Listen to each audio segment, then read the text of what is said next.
गुरुर्ब्रह्मा गुरुर्विष्णू गुरुर्देव महेश्वरा गुरु साक्षात परब्रह्म तस्मै श्री गुरुवे नमः।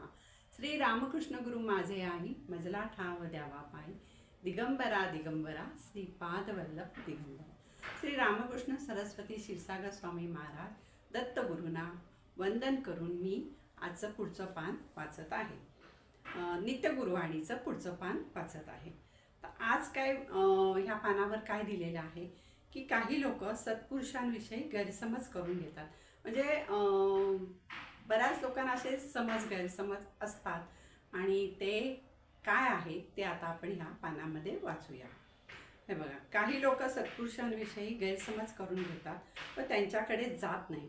म्हणजे काही लोकांना ना सद्गुरू गुरु ह्यातला फरक कळत नाही आणि त्यांना असं वाटतं की गुरु म्हणजे काय ते ढोंगीफोंगी किंवा असं असतं। तर गुरूंविषयी हे असतं, ठीक आहे, आजकाल म्हणजे तसंच आहे गोष्टी, म्हणून मग असं मनात येतं। पण सत्पुरुष आणि म्हणजे सद्गुरू आणि गुरु ह्याच्यामध्ये फरक आहे। मी तुम्हाला बरेच वेळा सांगितलेलं आहे। सद्गुरूंना हे देवाचं दर्शन झालेलं असतं आणि ते भगवंतासमान म्हणजे भगवंतच असतात। त्यामुळे त्यांची प्रत्येक गोष्ट, प्रत्येक त्यांचा शब्द, वाणी ही ईश्वराची वाणी असते। त्यामुळे सद्गुरूंचा कधीही असा गैरसमज करून घेऊ नये, हे चांगले नाही। गैरसमज कुणाबद्दल करून घ्यायचा यालाही मर्यादा आहेत। आता बऱ्याच लोकांना माहीत नसतं ना, म्हणून त्यांच्या हातून या चुका होतात। पण एकदा कळलं, जर आपल्याला एखादी गोष्ट माहिती नसेल ना तर त्याच्याविषयी काही बोलू पण नाही। तर लोकांना, बरेच लोक वाईट साईड पण बोलतात की नाही नाही नाही नाही कसं। तुम्हाला एक ह्याच्यामध्ये एक मजा सांगते, म्हणजे गोष्ट असं नाही आहे पण सांगते। मी ज्या वेळेला प्रथम नगरला मला जायचं होतं, असंच ठरलं, तर त्यावेळेला आमच्या घरात पण माझ्या मिस्टरांनी मला सांगितलं हे असं गुरुबिरू काही नसतं, ते सगळं असं तसं, म्हणजे त्यांच्या मनात काहीतरी वेगळंच होतं। तर त्यांनी मला सांगितलं बघ तू विचार कर, जाऊ नकोस। पण आमच्या सोसायटीतनं बसच निघालेली नगरला जायला आणि मला असा तो योग आला। त्यावेळेला दत्त जयंती होती त्या दिवशी आणि जायचा योग आला आणि त्यामुळे मला या सत्पुरुषांची माझी भेट झाली। म्हणजे सत्पुरुषांची भेट होणं आणि तिकडे जाणं हे सुद्धा आपल्याला भाग्यात, म्हणजे आपल्या ह्याच्यात ठरलेलं असतं। ज्या वेळेला आपल्याला त्यांची भेट व्हायची त्यावेळेला होते। तर त्यावेळेला त्यांनी सगळ्यांनी सांगितलं आणि मला काय सद्गुरू गुरु काही माहीत नव्हतं, आराध्य दैवत काय काही माहीत नव्हतं। एकच माहीत वाटत होतं त्यावेळेला की नाही नगरला जायचं आहे। तर मी म्हटलं नाही, आपल्या सोसायटीतलं सगळेजण आहेत आणि मला जायचं आहे आणि मला नाही वाटत असं काही असेल तिथे म्हणून। पण तिथलं सगळं नंतर ह्यांनी स्वतः येऊन बघितल्यावर ते स्वतः मला नंतर घेऊन जायला लागले नगरला। जेव्हा मी म्हणायची की मला नगरला जायचं आहे तेव्हा ते घेऊन जायचे। तर म्हणजे हा जो गैरसमज असतो, बरोबर आहे गैरसमज होणं, कारण सध्या तशी परिस्थिती आहे। पण एकदा तुम्ही पारखून घेतलं, म्हणजे पारखून म्हणजे देवाला किंवा गुरूंना पारखायचं नाही, पण तिथे बघितलं काही वेगळं असं वाईट काही होत नाही आहे, व्यवस्थित चाललं आहे सगळं, तर तुम्ही असं गैरसमज करून घेऊ नका।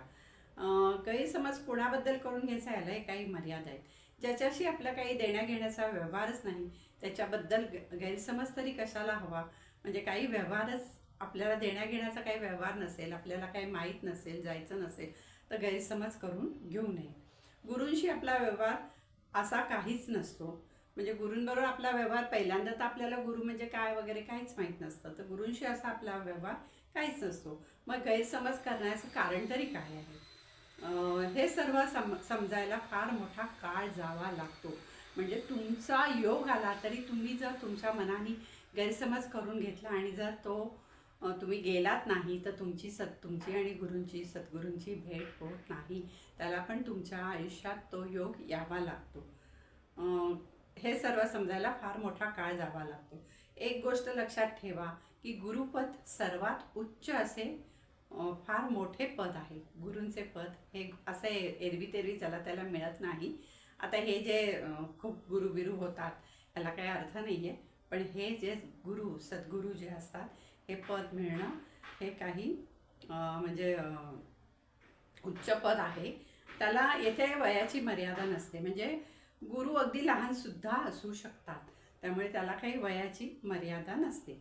जेथे ज्ञानाची तपश्चर्याची कसोटी लावली जाते, येथे म्हणजे काय होतं, इथे तुमच्या वयाची कसोटी बघत नाहीत, म्हणजे वय बघत नाहीत, इथे तुमच्या ज्ञानाची नंतर तुमच्या तपश्चर्या, म्हणजे ह्याच्यासाठी फार मोठी तपश्चर्या करावी लागते. मी मागच्या व्हिडिओमध्ये सांगितलेलं आहे की सद्गुरू स्वतः 25 वर्ष अज्ञातवासात होते आणि तिथे फार मोठी त्यांनी तपश्चर्या केलेली आहे आणि ह्या तपश्चर्येची कसोटी लागते आणि ह्या कसोटीमुळेच तुम्ही सद्गुरू होऊ शकता.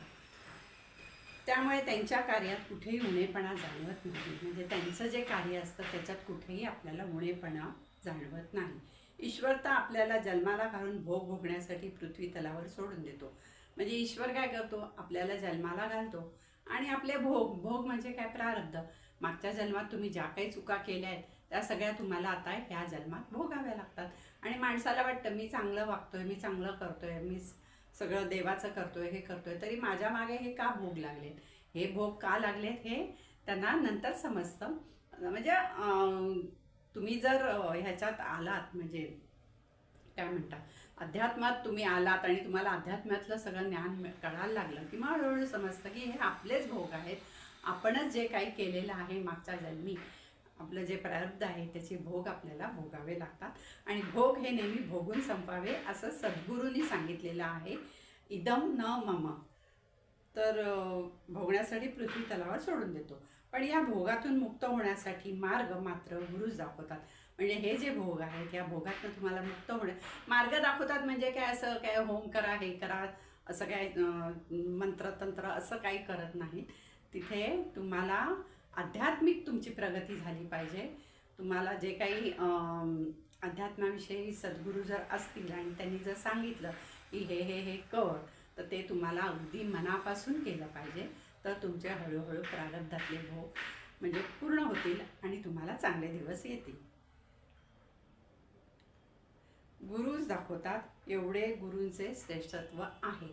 म्हणजे हे गुरु का असावे प्रत्येकाला, तर तुमच्या आयुष्यात जे काही चाललं आहे किंवा जे काही तुम्हाला भोग आहे ते भोग संपण्यासाठी किंवा भोगताना तुम्हाला त्रास होऊ नये किंवा काय तुमचं चुकीच्या मार्गाने जात आहे, बरोबर जात आहे हे कळावं, याच्यासाठी गुरु हे नेहमीच असावे. भोग हे कोणीही सद्गुरू, चांगले गुरु जे असतात ते भोग हे तुम्हाला भोगावेच लागतात. ते असं कधीच म्हणणार नाही की हां हे कर, हा होम कर, हे कर, ते कर, म्हणजे तुला हे तुझं पुढचं आयुष्य चांगलं जाईल किंवा तुला काही म्हणजे असं वाईट साईड काही सांगत नाहीत. ते जे काही सांगतात ते अध्यात्माचंच सांगतात आणि ते जे सांगतात ते प्रामाणिकपणे मनापासून जर तुम्ही केलं तर तुमचे भोग पटापट संपतात आणि तुम्हाला चांगले दिवस यायला वेळ लागत नाही. म्हणून नेहमी प्रत्येकाला गुरु असावे आणि गुरूंबद्दल गैरसमज कधीच करून घेऊ नये. गुरु हे नेहमी आपल्याला चांगला मार्गच दाखवतात. आपल्याला म्हणजे जे काही आपले भोग भोगतोय, आपलं जे दुःख आहे त्या दुःखातनं बाहेर जाण्यासाठी मदत करतात. श्री गुरुदेव दत्त. श्री रामकृष्ण गुरु माझे आई, मजला ठाव द्यावा पायी. दिगंबरा दिगंबरा, श्रीपाद वल्लभ दिगंबरा. श्री दत्त. हे जे काही मी आज तुम्हाला सांगितलेलं आहे ते सद्गुरूंच्या चरणी अर्पण करते आणि इदम न मम